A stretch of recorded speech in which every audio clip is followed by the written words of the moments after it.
ঈশ্বৰৰ প্ৰবিত বেদীতে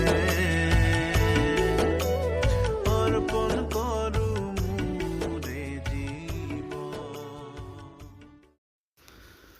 উদ্ধাৰকৰ্তা প্ৰভু যীশুখ্ৰীষ্টৰ মধুৰ নামত আপোনাক অভিনন্দন।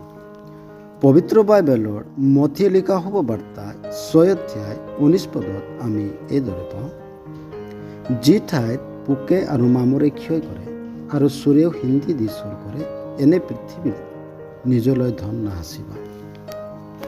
যেতিয়া মানুহ সকলো ইচ্ছা, বিবেচনা, কাৰ্য ও ব্যৱহাৰ জাগতিক হয়, তেতিয়া মানুহৰ ওপৰত পাপৰ বৃহত্তম বিজয় হয়।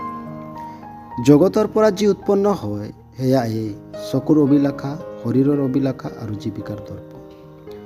মানুহৰ এই পাপী স্বভাৱৰ বাবে মানুহে এই জগতত যি উপাৰ্জন কৰে সেয়া নষ্ট হৈ যায়। ধন সম্পত্তি, মান সন্মান সকলো উপাৰ্জন কৰিও মানুহ ঈশ্বৰৰ সন্মুখত নিবস্ত্ৰ হৈ থিয় হ'ব, কিয়নো এই সকলোবোৰ তেওঁৰ লগত নাযায়। এনে অৱস্থাত পাপৰ হেতুকে ঈশ্বৰৰ সোধ বিচাৰৰ আসনৰ আগত মানুহৰ বাবে নিযুক্তি কৰা পাপৰ দণ্ড হৈছে নৰক।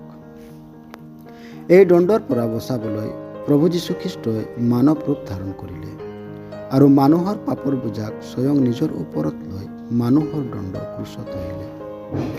এতিয়া প্ৰভু যীশুৰ এই বলিদানক যিকোনোৱে বিশ্বাস কৰে তেওঁ পৰিত্ৰাণ পায়, পাপৰ ক্ষমা লাভ কৰে আৰু তেওঁ স্বৰ্গত নিজলৈ ধন আছে, যি ধনক কোনেও ক্ষতি কৰিব নোৱাৰে আৰু চোৰে হিন্দি দি চুৰ কৰিব নোৱাৰে।